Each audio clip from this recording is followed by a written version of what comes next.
Irgi labai teisingas klausimas ir aš turiu iškart pasakyti, kad nėra vieningos nuomonės bažnyčių šiuo klausimu.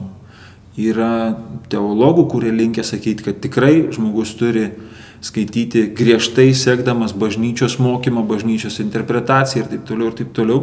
Kita vertus, kiti sako, kad nėra taip lengva tą bažnyčios interpretaciją atrasti, kur jinai yra užrašyta ir nėra taip lengva suvokti, ką ta bažnyčia bando pasakyti. Man atrodo, kad vėl grįžtant prie to pasakymo, kad skaityti visą šventraštį. Geriausiai Bibliją aiškina pati Biblija. Tai čia yra dėsnis tikrai nesugriaunamas.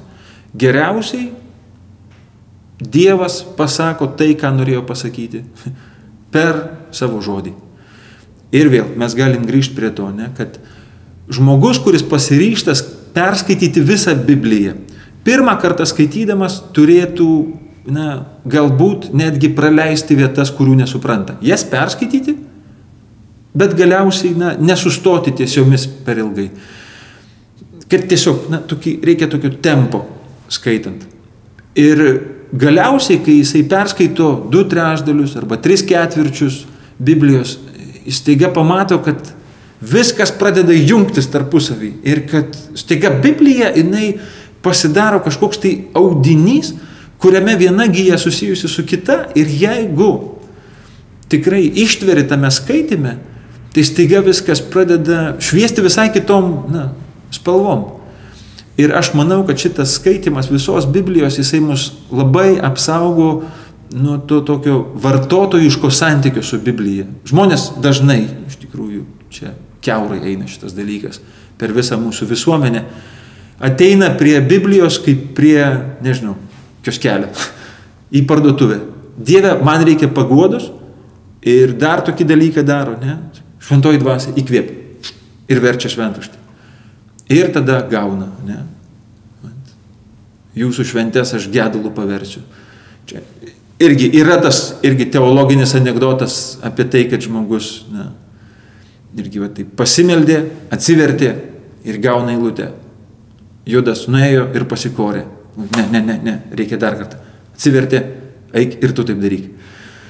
Žodžiu, mes tikrai turime pasitikėti šventosios dvasios įkvėpimu, bet tai neduoda teisės būti tinginiu. Ir šventasis raštas yra mums padovanotas, jis nėra mums užrakintas. Ir tai reiškia, kad mes galim tikrai būti Dievo bendradarbiais. Šventai dvasiai bus žymiai lengviau mums įkvėpti, ką jinai nori pasakyti, jeigu mes pažinsime šventraštį. Tada nereikės net Biblijos vartyti. Šventoji dvasia iš karto atkels tą eilutę atminty, kurios mums reikia. Ir aš sakyčiau, kad 2 dalykai, kuriuos reikėtų šitoj vietoj pasakyti, tai atsiminti tokį dalyką, kad Biblija niekad neprieštarauja pati savo. Niekad. Todėl reikia pažinti visą Bibliją, nes turi žinot, kad visai Biblijai neprieštarauja. Ir kita vertus reikia pasitikėti tuo šventosios dvasios kvėpavimu, kai mes maldingai skaitome šventraštį. Jeigu tikrai maldoj kyla suvokimas ir jeigu tas suvokimas yra santaikoje su visa Biblija, su jo žinia, tada mes galim pasitikėdami priimti tai kaip Dievo mintį, kuri mums padovanota kaip suvokimas.